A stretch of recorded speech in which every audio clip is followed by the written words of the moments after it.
저는 60대 여성으로 경기도 외곽의 작은 도시에서 평범하게 살아온 사람입니다. 남들처럼 웃고 울고 버티면서 여기까지 왔네요. 근데 오늘 제가 이렇게 사연을 보내게 된 건 아직도 이게 제 인생에 일어난 게 믿기지 않는 일이 있어서예요. 듣고 나시면 아마 저처럼 입이 떡 벌어지실 겁니다. 자, 그럼 천천히 처음부터 이야기해 볼게요. 저는 경기도 어느 지역에서 4남매 중 셋째로 태어났어요. 아버지는 평생 농사일을 하셨고 어머니는 시내에서 본인 가게를 운영하셨죠. 부자는 아니었지만 그렇다고 굶을 정도로 가난하진 않았어요. 형제들이 많으니까 서로 부대끼면서 컸고 저는 그 사이에서 조용히 제 할 일을 하는 아이였습니다. 근데 제 인생이 완전히 바뀐 건 20살 때였어요. 어머니가 갑자기 뇌출혈로 쓰러지셨거든요. 새벽에 가게 문 열러 나가시다가 그 자리에서 쓰러지셨는데 발견이 늦어서 후유증이 심하게 남았어요. 반신마비에 말씀도 제대로 못하시게 됐죠. 그때부터 간병이 시작됐는데 문제는 저 말곤 어머니를 돌볼 사람이 없었다는 거예요. 당시 큰오빠는 이미 서울에서 직장 다니고 있었고 둘째 오빠는 군대에 있었어요. 막내 여동생은 아직 고등학생이었고요.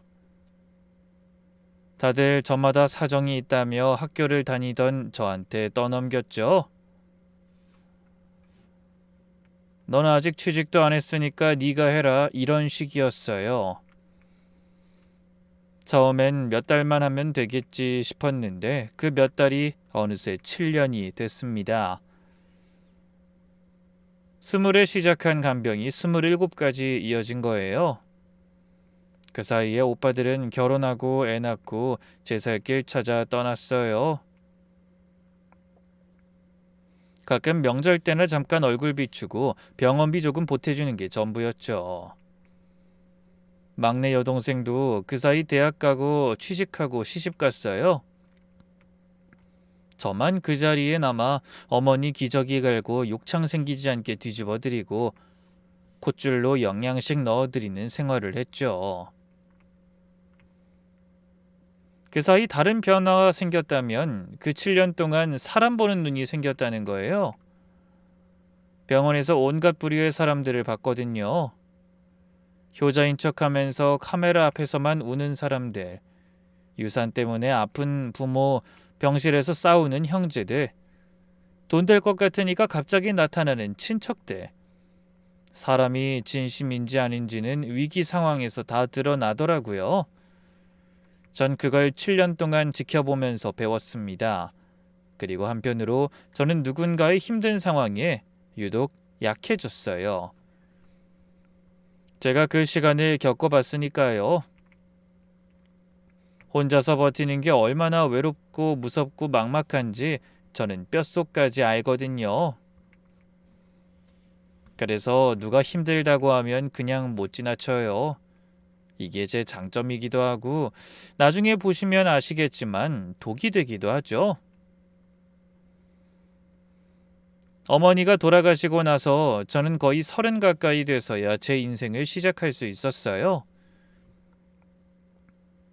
늦었다고 생각하니 많이 조급하기도 했지만 한편으론 이제 드디어 내 삶을 살 수 있다는 해방감도 있었죠. 장례 치르고 정리하고 나서 전 무작정 서울로 올라왔어요. 간병하면서 틈틈이 모은 돈이 있었고 형제들한테 받은 얼마 안 되는 위로금을 보태서 작은 분식집을 차렸어요. 서울 외곽의 주택가 골목에 있는 정말 작은 가게였는데 라면이랑 김밥이랑 떡볶이 파는 그런 곳이요.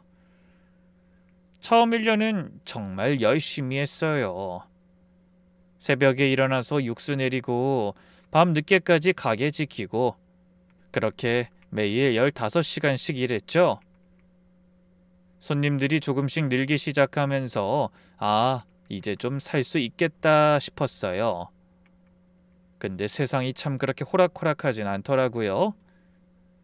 가게 시작한 지 1년쯤 됐을 때 식재료 거래처 사장한테 사기를 당했어요. 저와 좋은 인연을 쌓아가던 그 사람이 괜찮은 조건으로 대량 납품해준다고 해서 선금을 크게 줬는데 물건을 안 주고 그냥 잠적해버린 거예요. 그게 제가 가진 돈 거의 전부였거든요. 하루아침에 빚더미 안 잡고 가게 월세도 밀리기 시작했어요. 그때 진짜 다 포기하고 싶었어요. 내 인생은 왜 이 모양일까? 7년이나 간병하고 이제 시작하나 싶었더니 다시 지옥이네. 어떻게 이렇게 되는 거 없는 인생이 있을까? 하면서 매일 울었죠. 가게 문 닫고 혼자 앉아서 펑펑 울며 밤을 새던 그런 날들이 있었네요. 그때 제 곁에 지금의 남편이 있었습니다. 남편은 그 힘든 시간을 묵묵히 같이 버텨준 사람이에요. 남편은 참 다정하고 따뜻한 사람이었죠. 언제나 제 마음을 헤아려주고 위로해주는 그 말 몇 마디에 얼어붙은 제 마음을 녹게 만드는 사람이었어요. 제가 사기당하고 매일 울 때도 남편이 제 어깨를 토닥여주며 그랬어요. 다 잃어도 돼. 그럴 수도 있지. 처음부터 다시 하면 돼. 근데 밥은 먹어야 돼. 몸이 상하면 아무것도 못하잖아. 그 별거 안 되는 말 한마디가 저한테는 세상 어떤 위로보다 컸어요. 그리고 진짜로 처음부터 다시 시작했습니다. 남편이랑 같이 빚 갚아 나가면서 가게도 다시 일으켜 세웠어요. 그때부터 누군가를 속이는 일을 세상에서 제일 싫어하게 됐어요. 제가 당해봤으니까요. 사기당한 사람의 선량한 마음을 이용하는 게 얼마나 파렴치한 일인지, 당한 사람은 얼마나 허무하고 분하고 자기 자신한테 화가 나는지 저는 알거든요. 그래서 거짓말하는 사람, 남 속이는 사람을 보면 본능적으로 경계하게 됐죠. 남편과 함께 빚을 다 갚고 가게가 자리를 잡기까지 몇 년이 걸렸어요. 정말 악착같이 일했죠. 그렇게 조금씩 여유가 생길 무렵에 아들 민준이가 태어났습니다. 당시 늦지막히 낳은 아이였죠. 주변에서는 늦게 시작했으니 애도 늦을 수밖에 없다며 걱정했는데 저는 그래도 감사했어요. 힘들 때 낳았으면 제대로 키우지도 못했을 테니까요. 그나마 안정적일 때 찾아와준 아이에게 참 고마웠죠. 민준이가 태어나고 3년 뒤에 딸 민서도 태어났어요. 그때부터 저희 부부는 더 열심히 일했습니다. 업종을 백반집으로 바꾼 후에 더 사이즈를 키웠고 배달도 시작하고 직원도 한두 명 두게 됐어요. 떵떵거릴 만한 부자는 아니었지만 내 가족이 충분히 먹고 살 만큼은 벌었고 아이들 가르치는데 아끼지 않았죠. 아들 민준이는 어릴 때부터 요리에 관심이 많았어요. 제가 식당을 하니까 주방이 그 애한테는 놀이터 같았던 것 같아요. 5살 때부터 제 옆에서 팥 썰겠다고 하고 7살 때는 계란 후라이를 혼자 했어요. 위험하니까 못하게 해도 자꾸 하고 싶어 하길래 그냥 제대로 가르쳐줬죠. 칼 잡는 법, 불 조절하는 법, 그런 것들이요. 중학교 때 이미 진로를 정했더라고요. 요리사가 되겠다고요. 저는 솔직히 처음엔 좀 걱정됐어요. 이 요식업이 얼마나 힘든지 제가 몸을 겪어봤으니까요. 근데 남편이 그러더라고요. 걔가 좋아하는 일 하게 해줘. 좋아해야 오래 재밌게 하지. 그 말이 맞았어요.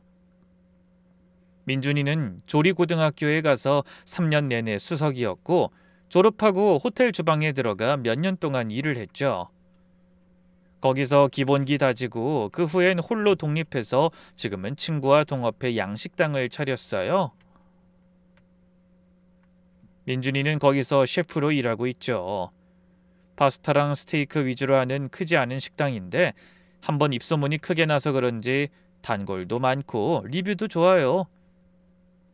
아들이어서 그런 게 아니라 제가 봐도 요리 실력이 수준급이기도 하고요. 요즘같이 어려운 세상에 장사가 잘 되니 천만다행이었죠. 듣기로는 꼬맹이였던 중학교 2학년 때 처음 여자친구를 사귀었는데 거기서부터 끊긴 적이 없었어요.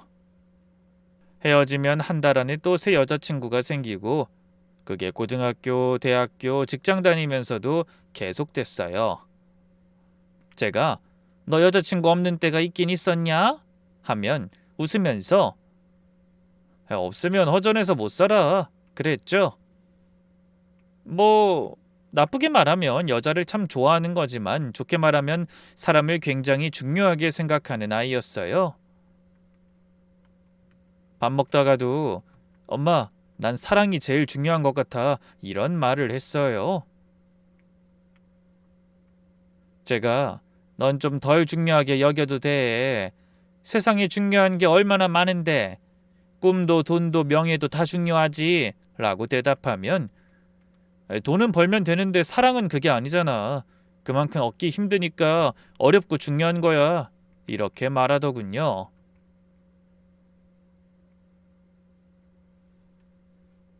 감정에 솔직하고 정이 많은 게 그 애의 장점이었어요.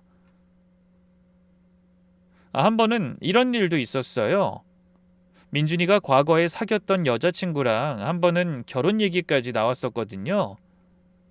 저희도 한 번 만났었어요. 괜찮은 애였는데 문제는 그 집안이었어요.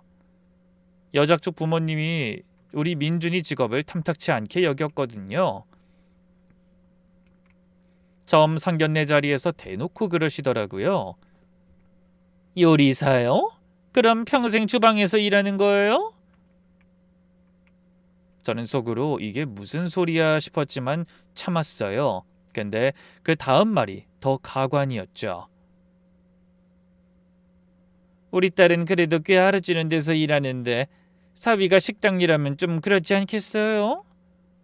그 말을 들은 민준이는 그 자리에서 아무 이야기도 안 했어요.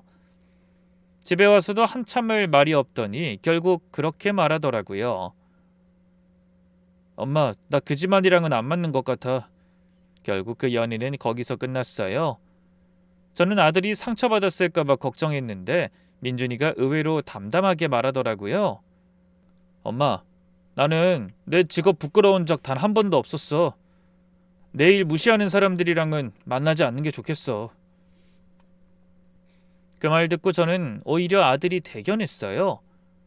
당당하게 자기 길 가는 모습이 멋있었거든요. 그렇지만 말은 저렇게 해놓고 몇 달 동안 밥도 못 먹고 알아두면서 엄청 힘들어했어요. 하긴 사람이 미워서 안 만난 게 아니라 일 때문에 못 만나게 됐으니 속이 썩을 법하죠. 그 모습에 걱정이 많이 됐어요. 이 아들이 워낙 정이 많고 사랑에 올인하는 스타일이라 나중에 잘못된 사람 만나면 크게 다칠 수도 있겠다 싶었죠. 그러던 어느 가을이었어요. 민준이에게서 갑자기 전화가 왔는데 목소리가 굉장히 들떠 있더라고요. 엄마, 나 결혼하고 싶은 사람 생겼어. 다음 주에 집에 데려갈게. 저번에 그렇게 힘들어하던 그때 이후로 거의 1년 만이었죠. 저는 속으로 또? 싶었어요. 사실 아들이 워낙 연애를 많이 해서 솔직히 결혼하고 싶다는 말도 처음 듣는 게 아니었거든요. 20대 중반부터 만나던 여자친구들이랑 꼭 한 번씩 결혼하고 싶다고 이야기했었죠. 근데 문제는 그때마다 얼마 안가 헤어졌다는 거였죠. 그래서 그래 일단 데려와 봐라 하고 별 기대 없이 기다렸어요. 다음 주 주말에 민준이가 여자친구를 데리고 왔어요. 이름은 수빈이. 나이는 민준이보다 1살 어리더라고요. 처음 봤을 땐 굉장히 인상적이었어요. 예쁘다기보다는 똑똑하고 세련돼 보였거든요. 말투도 차분하고 눈빛도 또렷하고 앉은 자세도 반듯했죠. 아, 이 친구는 지금까지 아들이 데려왔던 애들이랑은 다르구나 싶었죠. 인사하면서 제가 뭐 하는 사람이냐고 물었더니 대답을 듣고 깜짝 놀랐어요. 저는 회사에서 일해요. 아마 어머니도 아실 거예요, 이름 들으면. 그러면서 말한 회사가 누구나 아는 대기업이었어요. 이름만 대면 아, 거기 하는 그런 곳이요. 수빈이 말로는 거기 본사에서 일하는데 다닌 지 꽤 됐고 인정받고 있다고 했어요. 완전히 엘리트였던 거죠. 저는 솔직히 좀 놀랐어요. 우리 아들이 식당 주방에서 일하는 요리사잖아요. 좋게 말하면 셰프에다 돈도 보통 다른 회사원들보단 잘 벌긴 해도 이렇게 스펙 좋은 여자가 우리 아들을 좋아한다는 게 좀 신기하더라고요. 민준이가 객관적으로 못난 건 아니지만 조금 의외였던 건 사실이에요. 제가 그 친구라면 더 따지고 들 법했을 텐데 말이에요. 수빈이가 자기 얘기를 조금 더 해줬는데 듣다 보니 더 대단하게 느껴졌어요. 부모님이 어릴 때 이혼하셨대요. 아버지는 연락 끊긴 지 오래고 어머니 밑에서 어렵게 자랐다고요. 넉넉하지 않은 환경에서 공부해 좋은 대학 가고 졸업하자마자 대기업 입사한 거였어요. 그것도 수시 채용이 아니라 정규 공채로요. 어려운 환경에서 혼자 일어섰구나. 정말 대단하다. 제가 진심으로 그렇게 말했더니 수빈이가 살짝 웃으면서 말했어요. 감사합니다, 어머니. 저는 제 힘으로 뭔가 해내는 게 좋아요. 남한테 기대는 건 싫어해서요. 그 말이 참 마음에 들었어요. 저도 그렇게 살아왔거든요. 혼자서 버티고 혼자서 일어서고 그렇게 여기까지 온 사람이니까요. 동질감이 느껴졌달까요? 그래서 수빈이가 더 예뻐 보였어요. 남편한테도 이번엔 진짜 괜찮은 것 같아 했더니 남편도 고개를 끄덕였어요. 그러게 우리 아들한테 과분할 정도야. 솔직히 그때 저희 부부는 둘 다 같은 생각이었어요. 우리 아들이 복 받았다고요. 이렇게 똑똑하고 능력 있고 그러면서도 예의 바른 며느리가 어딨겠냐고요. 결혼 허락 안 할 이유가 없었습니다. 결혼 준비는 순조로웠어요. 수빈이가 워낙 꼼꼼한 성격이라 알아서 척척 진행했거든요. 예식장 예약, 청첩장, 식순 정하는 것 등등 저희가 크게 신경 쓸 것도 없었어요. 물론 저희도 도울 건 도왔지만 웬만하면 수빈이가 제가 할게요. 어머니 아버지는 편하게 계세요. 하면서 다 알아서 했죠. 근데 사실 결혼식 날 전 좀 놀랐던 게 있어요. 수빈이 쪽 하객이 생각보다 적더라고요. 20명이 안 됐던 것 같아요. 친정어머니랑 친척 몇 명, 그리고 친구들이랑 회사 동료라는 사람들.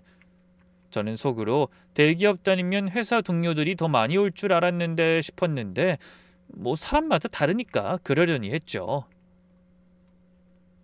결혼하고서는 신혼집 문제가 있었어요. 당시 수빈이는 모아둔 돈을 거의 다 어머니 노후자금으로 들여서 가진 게 없었고 아들이 모은 돈만으로 신혼집을 구하기 어려운 상황이었어요. 때문에 결국 저희 부부가 결정을 내렸죠. 그냥 저희가 마련해 주기로 한 거예요.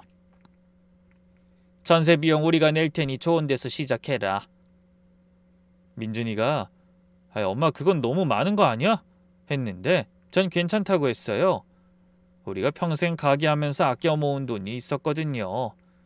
아들 결혼시키는데 쓰는 게 아까울 리가 없죠. 수빈이도 처음엔 사양했어요. 저희가 알아서 할 수 있어요, 어머니. 라고 했는데 제가 밀어붙였어요. 됐어. 내가 해주고 싶어서 그래. 받아. 신혼집은 아들 식당에서 가까운 곳으로 해서 계약했어요. 역세권이 있는 깨끗한 아파트였는데 전세 비용이 꽤 나왔어요. 저희가 모아둔 돈 상당 부분을 쓴 거죠. 근데 아깝지 않았어요. 이 아이들이 진심으로 행복하길 바랬으니까요. 결혼 후에 수빈이가 저희를 진짜 극진히 모셨어요.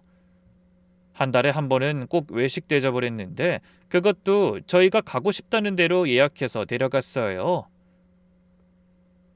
제가 한 번은 지나가듯이 갈비 먹고 싶다라고 했더니 다음 주에 유명한 한우집 예약해놨더라고요. 게다가 때마다 좋은 선물 보내왔어요. 한과 세트, 홍삼, 굴비 이런 것들 포장도 예쁘게 해서요. 제가 이런 거 안 해도 돼. 돈 아까워. 라고 하면 수빈이가 웃으면서 말했어요. 어머니가 저희 집도 마련해 주셨잖아요. 저는 빈손으로 와서 늘 마음이 쓰였는데 이 정도는 해야죠. 또 한 번은 제가 허리가 아프다고 했는데 며칠 뒤에 안마의자가 배달 왔어요. 꽤 비싼 거였거든요. 저는 깜짝 놀라서 전화했더니 수빈이가 어머니 허리가 안 좋다고 하셨어요. 민준 씨랑 같이 돈 모아 준비한 거니까 너무 제 부담 안 가지셔도 돼요. 라고 하더라고요. 이런 행동들을 보며 남편은 늘 입이 닳도록 며느리 칭찬을 했어요. 우리 참 복 받았어. 이런 며느리가 어딨냐? 민준이는 또 무슨 복이 있어서 저런 여자를 만났는지 모르겠다. 저도 주책 맞게끔 동네 아는 사람들한테 며느리 자랑을 많이 했어요. 우리 며느리 대기업 다녀. 아유, 우리 며느리 효녀야. 아, 우리 며느리가 이번에 또 선물 보냈어. 이런 식으로요. 사람들이 부러워하면 전 속으로 참 뿌듯했죠. 그때는 정말 행복했어요. 내가 젊어서 고생한 보람이 있구나. 이렇게 좋은 새 가족을 만났으니 자식들 걱정 없이 이제 편하게 늙어도 되겠다. 그런 생각을 했습니다. 그게 얼마나 큰 착각이었는지는 나중에야 알게 됐지만요. 아이들 결혼 1년쯤 지나면서 수빈이한테 미묘한 변화가 느껴지기 시작했어요. 처음엔 기분 탓인가 싶었는데 점점 확실해지더라고요. 예전에는 만나면 밝게 웃으면서 이것저것 얘기했거든요. 회사에서 무슨 일 있었는지, 동료들이랑 어디 갔는지 그런 얘기들. 근데 어느 순간부터 말수가 줄었어요. 표정도 어두워지고 뭔가 시름에 잠긴 것처럼 보일 때가 많았죠. 제가 한 번은 물어봤어요. 수빈아, 요즘 무슨 일 있어? 표정이 안 좋아 보여. 수빈이가 잠깐 망설이다가 말했어요. 회사가 요즘 좀 힘들어요, 어머니. 분위기가 안 좋아서요. 구조조정 얘기가 나온다. 실적 압박이 심하다. 그런 말들을 하더라고요. 저는 그런 대기업도 젊은 사원들이 구조조정되나 싶기도 하고 잘 모르는 쪽이기도 해서 그저 힘들어도 조금만 버텨. 다 지나가. 하고 응원만 했어요. 어떻게 보면 직장 생활이 힘든 건 당연한 거니까요. 저도 식당 운영하면서 힘든 적 한두 번이 아니었으니까 그러려니 했죠. 근데 아들한테 나중에 듣기론 수빈이가 집에서도 회사 이야기를 피한대요. 민준이가 오늘 회사 어땠어? 물으면 그냥 그랬어 하고 넘기고 점심 뭐 먹었어? 아무거나 이런 식으로 대충 대답한대요. 민준이가 그러더라고요. 엄마, 수빈이가 요즘 이상해. 예전에는 회사 얘기 많이 했는데 요새는 물어보면 귀찮아하는 것 같아. 회사 사람들하고 무슨 문제라도 있는 건가? 저는 아휴, 직장에서 스트레스 받으면 집에서 그 얘기 하기 싫을 수도 있지. 이해해줘라 라고 했어요. 근데 속으로는 좀 걱정이 됐죠. 혹시 회사에서 왕따 당하는 건 아닐까? 상사한테 괴롭힘 당하는 건 아닐까? 그런 생각이 들더라고요. 요즘 뉴스 보면 직장 내 괴롭힘 이야기가 많이 나오잖아요. 우리 며느리가 그런 거 당하고 있으면 어쩌나 마음이 쓰였죠. 그때까지만 해도 힘든 일이 있으니까 표정이 어두운 거라고, 회사 생활이 원래 그렇다고 그렇게만 생각했습니다. 그러다 어느 봄이었어요. 민준이랑 오랜만에 전화 통화를 하고 있는데 애가 잠시 망설이다가 이런 말을 하더라고요.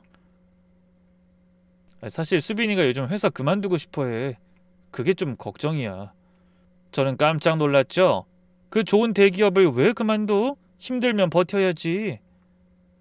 요즘 취업이 얼마나 어려운데. 근데 이유를 듣고 나니까 참 안타깝더라고요. 수빈이 친정어머니가 많이 편찮으시대요. 듣기론 간경화라던데 상태가 좋지 않아서 간병이 필요한데 수빈이 혼자 감당이 안 된다는 거예요. 회사 다니면서 병원 왔다 갔다 하는 게 체력적으로 너무 힘들고 정신적으로도 지쳐서 일이 손에 안 잡힌대요. 그 말 듣는 순간 제 가슴이 철렁했어요. 간경화요. 제가 그 병이 얼마나 무서운지 알거든요. 그리고 간병이 얼마나 힘든지도요. 저는 7년을 했잖아요. 혼자서 아픈 부모 돌보면서 다른 일까지 한다는 게 얼마나 막막하고 외롭고 지치는 일인지 저는 뼛속까지 알아요. 그날 저녁에 수빈이한테 전화했어요.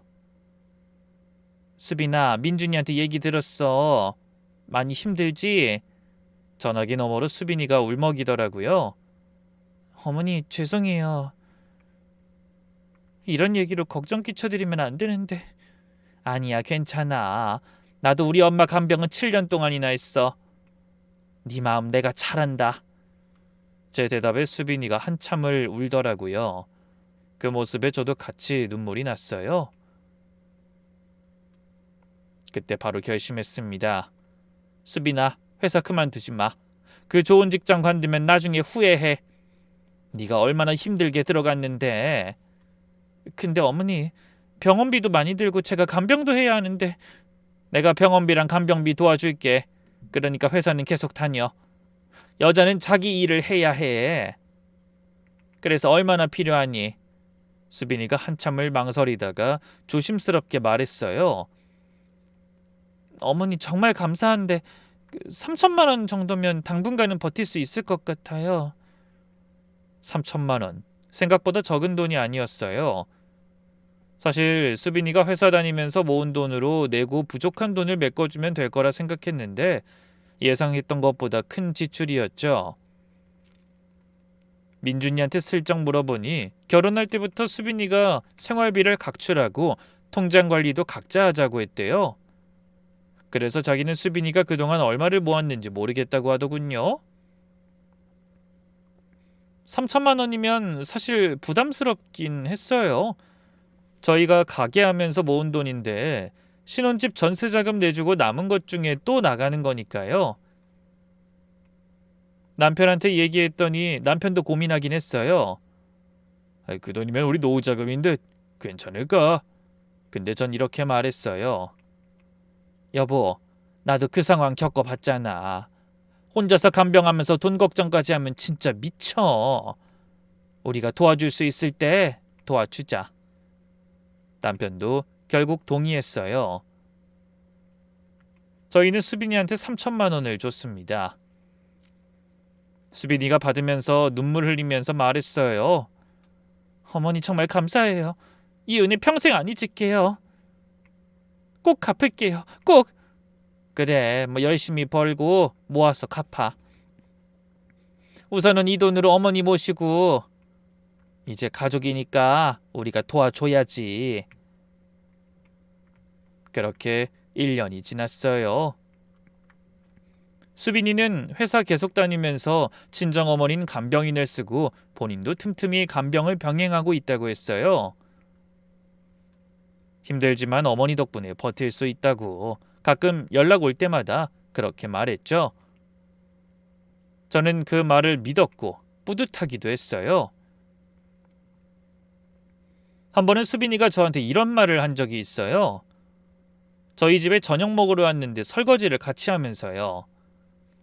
어머니, 저 사실 시집 오기 전에 걱정 많이 했거든요. 왜? 뭐가 걱정됐는데? 시어머니가 무서우면 어쩌나 했어요. 제 친구들 보면 시댁 때문에 힘들어하는 애들이 많거든요. 전 웃으면서 말했죠. 나도 시어머니한테 구박받아봐서 알아. 그런 짓 안 해. 사실이에요. 저희 시어머니는 제가 간병한다고 결혼 늦게 한 거 가지고 구박을 좀 하셨거든요. 이 나이에 시집 와서 애는 언제 낳냐. 살림은 할 줄 알긴 하냐. 이런 말들이요. 돌아가시기 전까지 저한테 곱게 말씀하신 적이 별로 없어요. 그래서 저는 내가 시어머니 되면 절대 그러지 말아야지 라고 다짐했죠. 수빈이가 갑자기 제 손을 잡더니 말했어요. 어머니, 저 진짜 복 받은 것 같아요. 이런 시어머니를 만나서요. 제 인생의 귀인이에요. 정말로. 그 말에 저는 괜히 눈물이 났어요. 그래, 나는 좋은 시어머니가 되자. 수빈이의 든든한 집이 되어주자 라고 다짐했죠. 근데 어느 날 민준이한테 전화가 왔어요. 엄마, 수빈이가 또 회사 그만두고 싶대. 저는 의아했어요. 분명 병원비를 도와줬는데. 왜? 뭐 돈이 더 필요한 거야? 친정 어머니 상태가 더 안 좋아졌대. 간병이 너무 버겁다고 하더라고. 저는 그 말 듣고 가슴이 또 아팠어요. 간경화가 원래 잘 낫는 병이 아니긴 하잖아요. 상태가 나빠지면 간병도 더 힘들어지고요. 저는 수빈이한테 더 보태주려고 했어요. 돈이 모자라서 힘든 거면 더 도와줘야지 그 생각이었죠. 근데 이번엔 아들이 막았어요. 엄마 됐어. 돈은 더 주지 마. 저는 좀 놀랐어요. 이 아들이 원래 사랑꾼에 늘 수빈이가 우선이었거든요. 수빈이 힘들어하면 저보다 먼저 나서서 뭐라도 해주려고 했던 애예요. 근데 그런 아들이 돈 주지 말라뇨. 왜? 네가 도와주게? 넌 집 사려고 돈 모으는 중이라 여유 없다며. 아들이 잠깐 침묵하다가 말했어요. 그냥 좀 생각해 볼 게 있어서. 저는 더 물어보고 싶었는데 아들이 나중에 얘기할게 하고 전화를 끊었어요. 그날 밤 전 이상한 기분이 들었어요. 아들 표정이 예전 같지 않았거든요. 뭔가 복잡하고 어딘가 지쳐 보였어요. 그때는 그냥 아들도 힘든가 보다. 부부는 같이 힘든 법이니까 하고 넘어갔죠. 그쯤 남편이 저한테 슬쩍 말한 적이 있어요. 여보, 나 수빈이가 좀 걱정돼. 저는 왜? 회사 힘들어서 그런 것 같던데 뭘 했거든요. 근데 남편 말이 며느리가 가끔씩 저희 집에 오면 자꾸 핸드폰을 감추듯이 한대요. 예전엔 거실에 핸드폰 막 놔두고 그랬잖아. 막 놨다가 잃어버려서 우리가 몇 번 찾아주기도 하고. 근데 요새는 항상 주머니에 넣어두거나 가방에 넣어놓던데. 저는 아유 언제 또 그런 걸 봤대. 핸드폰은 개인 거 아니야? 그런 것까지 하나하나 신경 쓰지 마 라고 했어요. 솔직히 저도 핸드폰 남한테 잘 안 보여주거든요. 그게 뭐 이상한 건가 싶었죠. 근데 남편이 또 말했어요. 그리고 말이야, 이 수빈이가 요새 못 보던 옷이나 장신구가 늘었어. 결혼 초반에도 그런 거 없었는데 어머니 간병으로 힘든 때 그렇게 물건을 사드리는 게 이상하지 않아? 저는 그 말을 대수롭지 않게 넘겼어요. 남편이 원래 걱정이 많은 사람이라 그러려니 했죠. 스트레스 많이 받아서 쇼핑하나 보지. 괜한 간섭하지 말자 우리. 이렇게 말하면서요. 지금 생각하면 남편이 그때 뭔가를 느꼈던 것 같아요. 저보다 먼저. 그러던 어느 휴일이었어요. 아들네 집 근처에 볼 일이 있어서 그쪽으로 가게 됐어요. 오래전부터 거래하던 식자재 업체가 그 동네로 이전했거든요. 새 창고 구경도 할 겸 사장님이랑 얼굴도 비출 겸 해서 간 거였죠. 일 마치고 나니까 마침 점심때가 되었죠. 그때 문득 생각난 식당이 있었어요. 예전에 아들이 엄마, 그 동네 국밥 진짜 잘하는 집 있어 하면서 알려줬던 곳이요. 제가 국밥을 좋아하거든요. 특히 돼지국밥이요. 근데 그 집이 좀 외진데 있어서 일부러 찾아가기엔 애매했는데 마침 근처까지 온 김에 가보자 싶었죠. 마침 수빈이랑 같이 가면 좋겠다 싶어서 곧바로 연락했어요. 수빈아, 나 지금 너희 집 근처야. 점심 같이 먹을래? 수빈이가 잠깐 뜸을 들이더니 네 어머니, 제가 나갈게요 라고 하더라고요. 근데 목소리가 좀 어둡다 싶었어요. 평소보다 기운이 없달까? 그래서 물었죠. 무슨 일 있어? 아니, 목소리가 안 좋네. 아니에요 어머니, 그냥 좀 피곤해서요. 어디로 가면 돼요? 제가 주소를 보내주고 먼저 가서 자리 잡고 기다렸어요. 수빈이가 한 20분 뒤에 왔는데 얼굴을 보니까 진짜 안 좋아 보였어요. 다크서클도 심하고 표정도 어둡고 뭔가 시름에 잠긴 사람 같았죠. 아이 수빈아, 너 많이 피곤해 보인다. 요즘 회사 많이 힘들어? 네 어머니, 요즘 좀 그러네요. 근데 이 가게일진 몰랐어요. 왜, 안 좋아하는 곳이야? 민준이가 여기 맛집이라던데? 아, 저는 딱히 안 좋아해서요. 그래도 어머니 입맛엔 맞을지도 모르겠네요. 그 말을 하며 자리에 앉았는데 표정이 영 불안해 보였어요. 두리번거리면서 주변을 살피는 것 같기도 하고 저는 그냥 회사 스트레스겠거니 했어요. 국밥 2그릇 시키고 이야기를 나눴는데 그때 이상한 걸 느꼈어요. 식당 사장님이 자꾸 우리 테이블 쪽을 쳐다보는 거예요. 한두 번이 아니고 계속요. 처음엔 손님한테 원래 그러나 싶었는데 표정이 묘했어요. 의아하다는 듯이 고개를 갸웃거리면서 보더라고요. 저도 뭔가 이상하다 싶을 때쯤 수빈이가 갑자기 일어났어요. 어머니 죄송한데 저 먼저 가볼게요. 속이 좀 안 좋아서요. 어? 아니 국밥도 다 못 먹었는데? 네, 갑자기 속이 울렁거려서 죄송해요 어머니. 수빈이가 급하게 나가버렸어요. 저는 혼자 남아 밥을 마저 먹었죠. 마음이 좀 안 좋긴 했어요.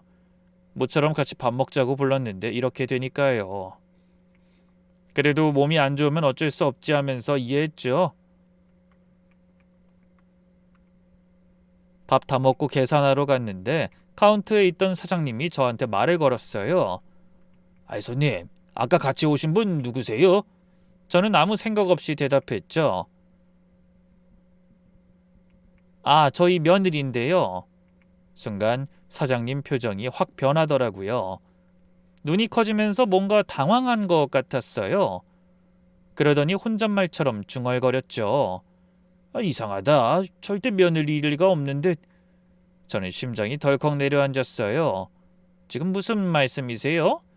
제 목소리가 떨렸나 봐요. 사장님이 절 보더니 잠깐 망설이다가 말했어요.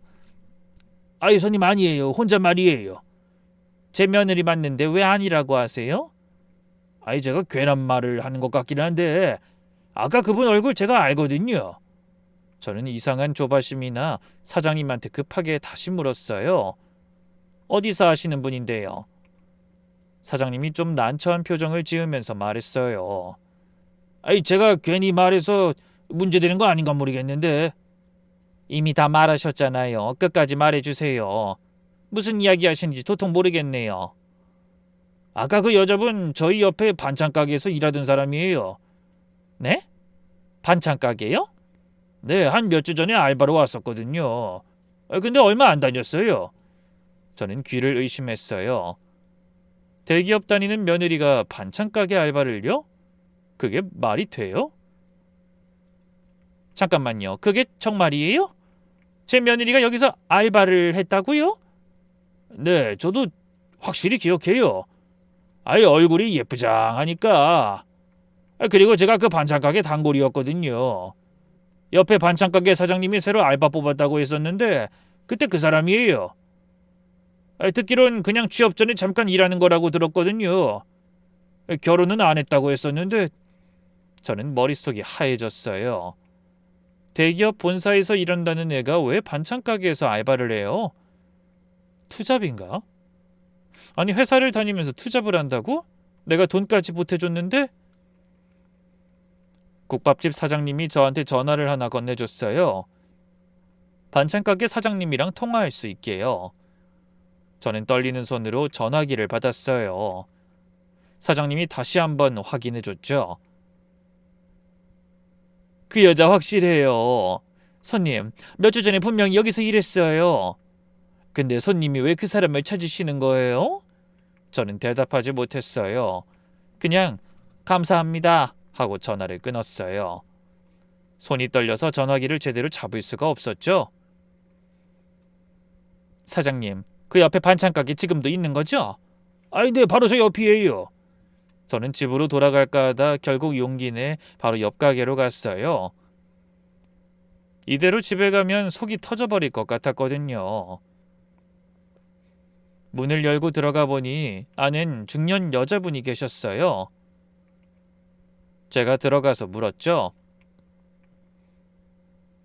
사장님, 아까 국밥집 사장님 통해 전화드렸던 사람인데요. 여기서 몇 주 전에 알바했던 젊은 여자분에 대해 더 알려주실 수 있나요? 제가 그 사람 가족인데 좀 알아보고 싶은 게 있어서요. 네, 뭐 그 여자 몇 주 전에 왔었는데 며칠 안 다녔어요. 왜요? 무슨 일이 있었어요? 아니, 별일 없었는데 갑자기 안 나왔어요. 연락도 없이 그냥 잠수탄 거죠. 에휴, 저는 가슴이 철렁했어요. 그 여자가 일할 때 뭐라고 했어요? 자기소개를? 미혼이고 취업 준비 중이라고 했어요. 당분간 생활비 벌어야 한다고. 그래서 뽑았는데 며칠 일하다 일급만 받고 다음날 말도 없이 안 나오더라고요. 미혼이요? 취업 준비 중이요? 저는 그 자리에서 다리에 힘이 풀렸어요. 대기업 다닌다던 며느리가 결혼한 지 몇 년이 된 며느리가 여기선 미혼의 취업 준비생이라고 했다고? 수빈이가 대체 왜 이런 거짓말을 한 거지? 정말로 회사 다니면서 알바한 건가? 아니, 미혼이라고 했다며. 그럼 뭐야? 대체 뭐가 진실이야? 너무 혼란스러웠어요. 저는 그 자리에서 한참을 서 있었어요. 다리에 힘이 없어서 움직일 수가 없었거든요. 머릿속이 복잡했어요. 아무것도 정리가 안 됐어요. 집에 가는 길에 계속 생각했죠. 아니야, 뭔가 오해가 있을 거야. 분명 설명이 될 거야. 전 그렇게 믿고 싶었어요. 그동안 너무나 잘 지내왔잖아요.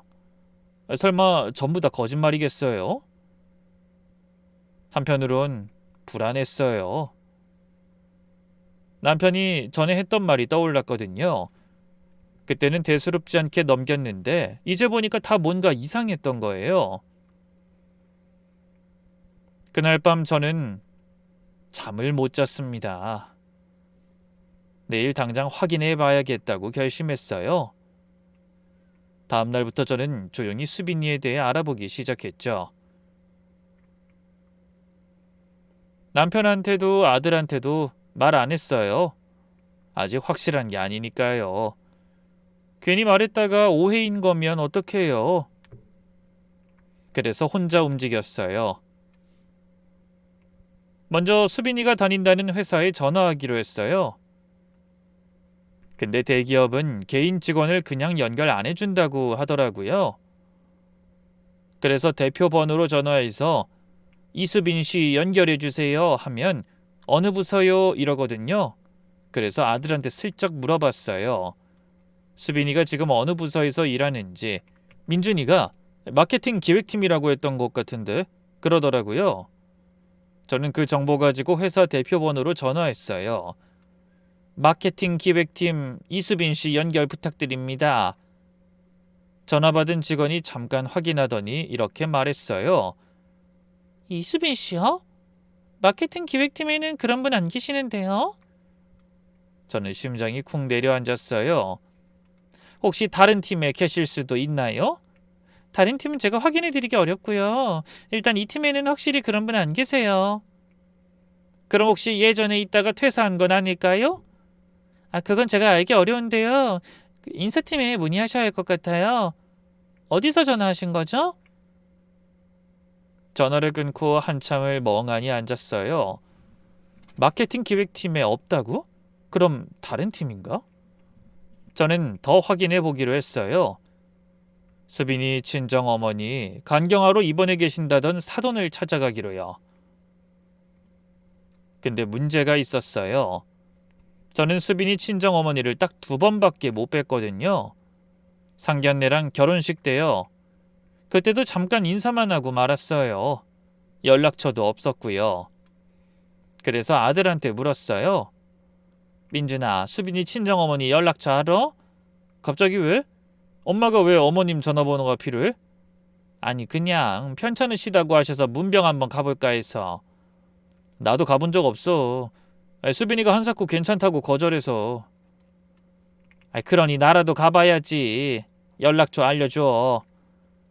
민준이가 수빈이한테 물어봐서 연락처를 받아줬어요. 저는 그 번호로 연락해서 사돈이 계신 주소를 알아냈죠. 직접 찾아가 보기로 했죠. 며칠 뒤 저는 수빈이 친정 어머니가 계신다는 주소로 찾아갔어요. 입원해 계시다고 했으니까 당연히 병원 주소일 줄 알았는데 주소가 병원이 아니라 일반 주택가 빌라였어요. 뭐지? 간병인까지 필요한 상태인데 집에 계신 건가? 일단 가보기로 했어요. 가는 내내 심장이 두근두근거렸어요. 제발 내 예감이 틀렸으면 좋겠다. 제발 수빈이가 거짓말한 게 아니었으면 좋겠다. 그런 생각만 했어요. 주소지에 도착했어요. 오래된 빌라의 3층이라고 되어 있었어요. 계단 올라가서 초인종 눌렀죠. 심장이 터질 것 같았어요. 잠시 뒤에 문이 열렸어요. 중년 여자분이 나오셨는데 제가 아는 얼굴이었어요. 결혼식 때 잠깐 뵀던 수빈이 친정어머니요. 근데 그분이 멀쩡해 보였어요. 간경화 말기라면서요. 간병이 필요한 상태라면서요. 근데 눈앞에 계신 분은 얼굴색도 좋고 걸음걸이도 정상이었어요. 사돈이 절 알아보시더니 반가워하셨죠. 어머, 사돈어른 아니세요? 이게 얼마만이야? 저는 억지로 웃었어요. 표정 관리가 안 됐을 것 같아요. 네, 사돈어른 오랜만이에요. 근처에 볼 일이 있어서 인사드리러 왔어요. 아이고, 어서 들어오세요. 차라도 한 잔 드릴게요. 저는 안으로 들어갔어요. 작은 거실이었는데 깨끗하게 정돈돼 있었어요. 환자가 있는 집 같지 않았어요. 병원 침대도 없고 약봉지도 안 보이고 간병인 흔적도 없었어요. 사돈이 차를 내오시면서 물으셨죠. 우리 수빈이 잘 있죠? 요즘 회사 일로 바쁘대서 연락을 많이 못했어요. 이 서방 본 지도 오래됐는데. 저는 그 말에 가슴이 철렁했어요. 네? 연락을 못하셨어요? 그럼요. 그 애가 워낙 바쁘잖아요. 대기업이 얼마나 빡센데 한 달에 한 번 전화 오면 다행이에요. 저는 머릿속이 하얘졌어요. 간경화로 입원 중이라면서요. 간병이 필요해서 회사 그만두려 한다면서요. 근데 친정어머니는 멀쩡하게 집에 계시고 수빈이가 바빠서 연락을 못한대요. 사돈어른, 요즘 건강은 어떠세요? 저요? 저야 건강하죠? 나이 먹으면 여기저기 쑤시긴 한데 큰 병은 없어요. 저는 차마 사실을 말하지 못했어요. 이분한테 사실 수빈이가 어머니 간경화라고 해서 저한테 3천만 원 받아갔어요. 알고 계세요? 이 말을 어떻게 해요? 수빈이 친정어머니가 얼마나 충격받으시겠어요? 저는 적당히 인사드리고 나왔어요. 나오는데 다리가 후들거려서 계단을 못 내려가겠더라고요. 난간 붙잡고 한참을 서 있었어요. 전부 다 거짓말이었어요. 회사도 간경화도 간병도 전부 다요. 그럼 제가 준 3천만 원은 대체 어디로 간 거야? 그 돈으로 뭘 한 거야? 저는 빌라 앞에서 한참을 울었어요. 배신감이 밀려왔어요. 내가 왜 그랬을까? 왜 그렇게 쉽게 믿었을까? 저도 사기당해 본 사람인데 또 당한 거예요. 그것도 며느리한테요. 저는 집에 와서 남편한테 다 털어놨어요. 남편도 경악했죠. 믿을 수가 없는 표정이었죠. 뭐? 회사에 그런 사람이 없다고 했어? 게다가 친정어머니가 멀쩡해? 아니, 그럼 지금까지 전부 다 거짓말이라는 거야? 저는 고개를 끄덕였어요. 말이 안 나왔어요. 그럼 우리가 병원비로 준 돈은? 몰라. 나도 몰라. 그 돈이 다 어디로 갔는지. 남편이 한참을 아무 말도 못하고 앉아있다가 말했어요. 민준이한테 말해야지. 저도 그래야 한다고 생각했어요. 근데 어떻게 말해요? 네 아내가 사기꾼이야 뭐 이렇게요? 아들이 얼마나 충격받겠어요. 하지만 그래도 말해야 했어요. 더 늦기 전에 저는 아들한테 전화해서 집으로 오라고 했죠. 민준이가 무슨 일이야 엄마? 물었는데 저는 와서 얘기하자 라고 했어요. 민준이가 왔어요. 전 지금까지 알아낸 것들을 다 말해줬죠. 반찬 가게 얘기, 회사에 수빈이 이름이 없다는 얘기, 친정 어머니가 멀쩡하시다는 얘기. 근데 아들 반응이 제 예상과 달랐어요. 엄마, 사실 나도 뭔가 이상하다고 느꼈어. 저는 놀랐어요. 뭐? 너도 알고 있었어? 아니, 전부 다 알았던 건 아니고 그냥 뭔가 이상했어. 아들이 말하길 수빈이가 예전부터 수상한 점이 좀 있었대요. 어느샌가 레퍼토리가 떨어진 것처럼 회사 얘기 피하는 건 기본이고 카드 명세서 보면 출근 시간에 커피 사 마신 게 찍혀 있어야 하는데 그게 없고 오후 2, 3시 이런 시간대에만 있었대요. 게다가 회사 동료 경조사 가는 걸 한 번도 못 봤대요. 회사 다니면 동료 결혼식이나 장례식 한두 번은 가잖아요. 근데 수빈이는 한 번도 안 갔대요. 요즘 그런 거 잘 안 가 라고 했다는데 그것도 이상했죠. 그래서 민준이가 저번에 제가 돈 더 주려는 거 막았던 거래요. 뭔가 이상한데 확신은 없으니까 일단 돈은 더 안 주는 게 맞겠다 싶었대요. 근데 왜 직접 안 물어봤어? 사랑하니까요. 아들이 고개를 떨궜어요. 사랑하니까 믿고 싶었어. 설마 수빈이가 나한테 거짓말 하겠어? 이상한 게 있어도 다 이유가 있겠지. 그렇게 생각하고 싶었어. 뒤를 캐내는 건 사랑을 의심하는 거라고 생각했어. 저는 그 말에 가슴이 아팠어요. 사랑이 눈을 멀게 한다더니 우리 아들이 딱 그랬던 거예요. 의심되는데도 믿고 싶어서 외면했던 거죠. 근데 엄마, 이제 확실히 알아야 할 것 같아. 아들이 눈을 들어 저를 봤어요. 눈빛이 달라져 있었죠. 수빈이 미행하자. 내일 출근한다고 나가면 뒤를 밟아보는 거야. 다음 날 아침, 저와 민준인 수빈이네 집 근처에서 대기했어요. 아들 차를 타고 골목에 세워두고 기다렸죠. 8시쯤 수빈이가 나왔어요. 평소처럼 출근 복장이었어요. 정장에 구두 신고 가방 들고 언뜻 보면 완벽한 직장인이었어요. 수빈이가 걸어서 지하철역으로 갔어요. 저희도 차에서 내려서 따라갔죠. 거리 유지하면서 조심스럽게요. 수빈이가 지하철 타니까 저희도 같은 칸에 탔어요. 다행히 사람이 많아 눈에 안 띄었죠. 몇 정거장을 가는데 방향이 이상했어요. 수빈이가 다닌다던 회사는 반대쪽이거든요. 저는 아들 눈을 봤어요. 민준이도 알아챈 것 같았어요. 표정이 굳어 있었죠. 수빈이가 내린 곳은 전혀 모르는 동네였어요. 회사가 있을 법한 오피스 지역도 아니고 허름한 상가 건물이 있는 주택가였어요. 수빈이가 골목으로 들어갔어요. 저희는 멀찍이서 따라갔죠.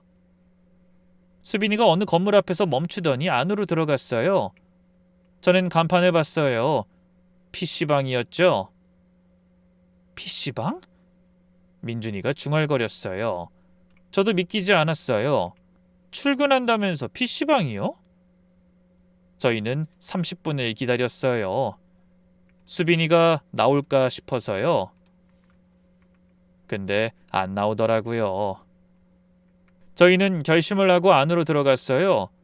PC방 안은 어두웠어요. 칸막이가 있는 자리들이 쭉 늘어서 있었고 저희는 하나하나 확인하면서 걸었어요. 구석자리에 수빈이가 있었죠. 출근 복장 그대로 헤드셋 끼고 게임을 하고 있더라고요. 참네. 저는 그 모습을 보는 순간 머릿속이 하얘졌어요. 대기업 엘리트라던 며느리가 출근한다고 나가서 PC방에서 게임을 하고 있었어요. 수빈아, 민준이가 불렀어요. 수빈이가 고개를 돌렸죠. 저희를 보는 순간 얼굴이 하얗게 질렸어요. 헤드셋을 벗는 손이 떨리는 게 보였죠. 어머니? 민준씨, 왜 여기에... 저는 말했어요. 밖으로 나가자. 저희는 수빈이를 데리고 PC방 밖으로 나왔어요.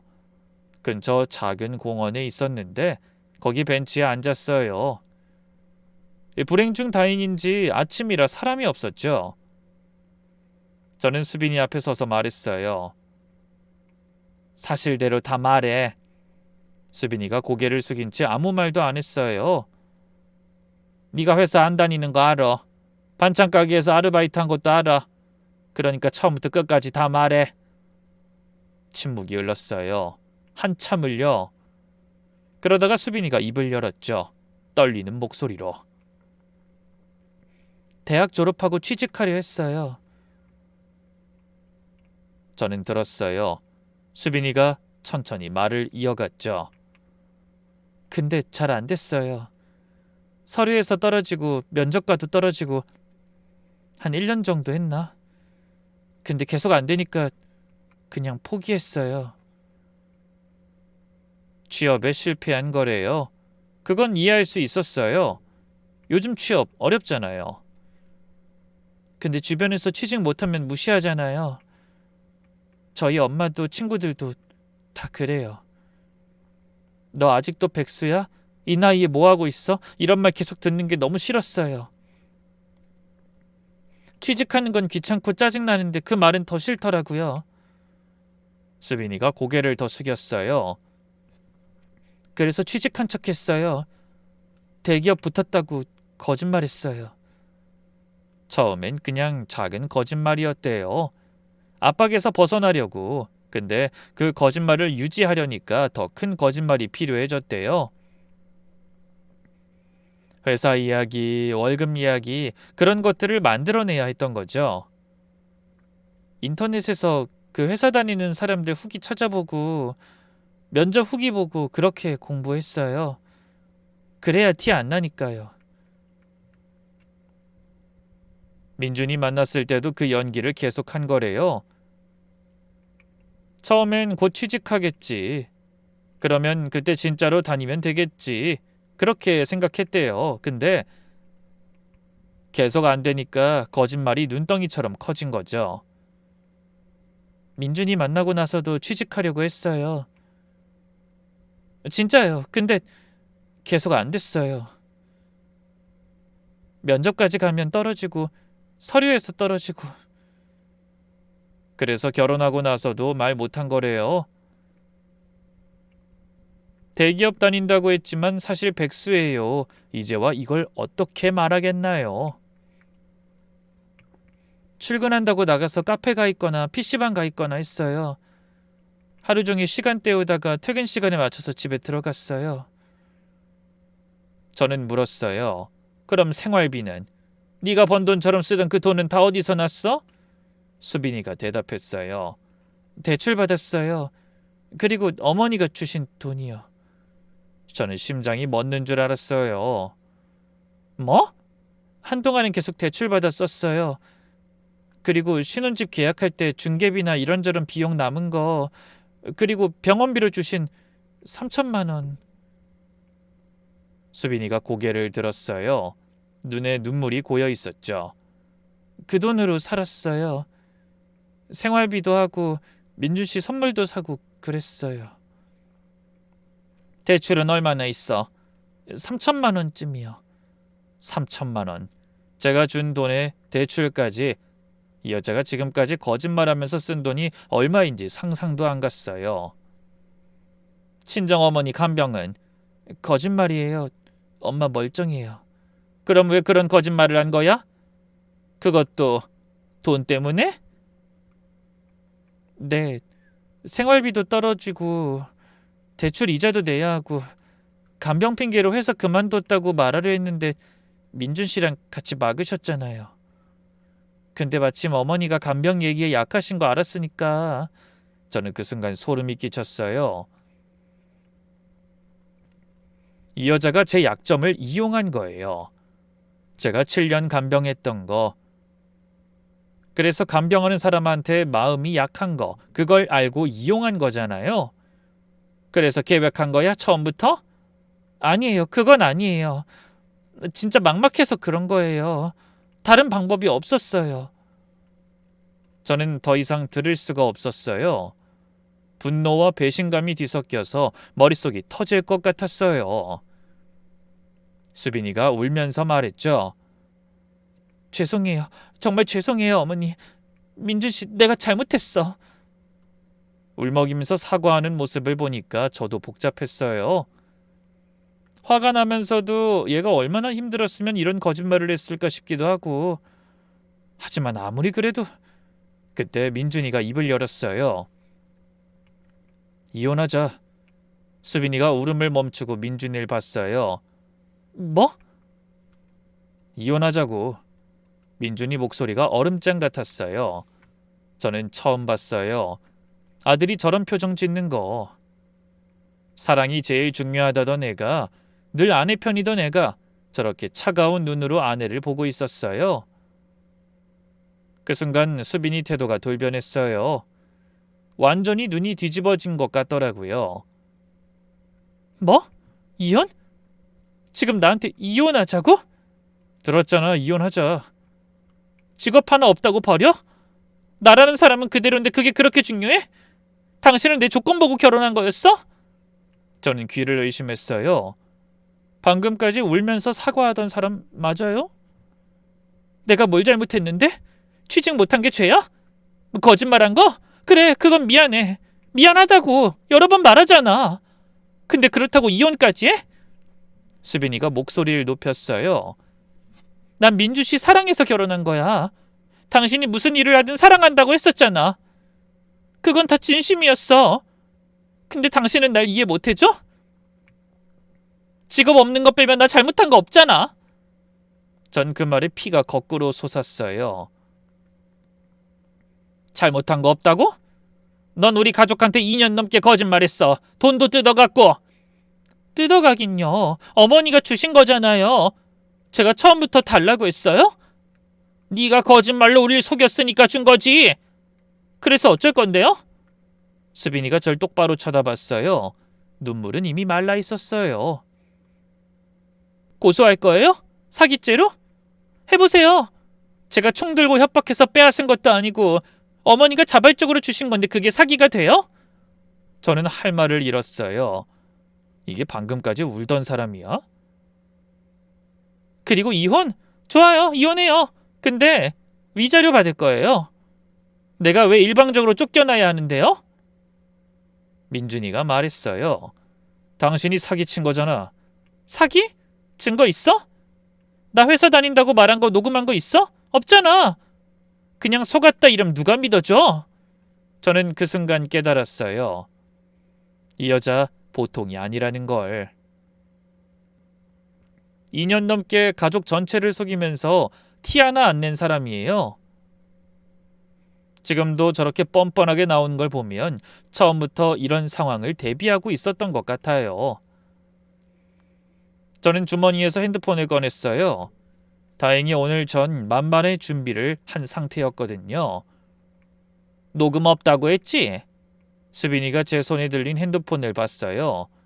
방금 네가 한 말 다 녹음했어. 회사 안 다녔던 거, 돈 어디 썼다는 거, 친정어머니 간병이 거짓말이라는 거 전부 다. 수빈이 얼굴이 처음으로 흔들렸어요. 녹음을 했다고? 그래, 했어. 이거 가지고 변호사한테 가볼 거야. 사기죄 성립되는지 안 되는지. 그리고 안 되더라도 이거 네 친정 어머니한테도 들려드릴 거야. 네 주변 모든 사람들한테도. 네가 어떤 사람인지 알려줘야지. 수빈이 얼굴이 창백해졌어요. 네가 뻔뻔하게 나와줬으니 나도 끝까지 가야겠다. 수빈은 결국 꼬리를 내렸어요. 녹음 파일이 결정적이었죠. 변호사 상담 받아보니까 사기죄로 고소 가능하대요. 혼인 빙자는 좀 애매한데 금전적 피해가 명확하니까 사기죄는 된다고요. 수빈이한테 선택권을 줬어요. 형사 고소 당할 거냐 아니면 합의하고 이혼할 거냐. 수빈이가 결국 합의를 택했어요. 합의 조건은 이랬어요. 병원비로 받아간 3천만 원 중에 2천만 원을 돌려줄 것. 이혼 위자료 청구 포기. 재산 분할 포기. 나머지 돈은 받을 수 없었어요. 수빈이한테 돈이 없었으니까요. 그건 저희가 비싼 수업료로 날린 거죠. 신혼집 전세 자금은 다행히 저희 명의로 해놨었거든요. 아들 이름으로요. 그건 고스란히 돌려받았어요. 이혼 서류에 도장 찍는 날 수빈이가 마지막으로 저한테 말했어요.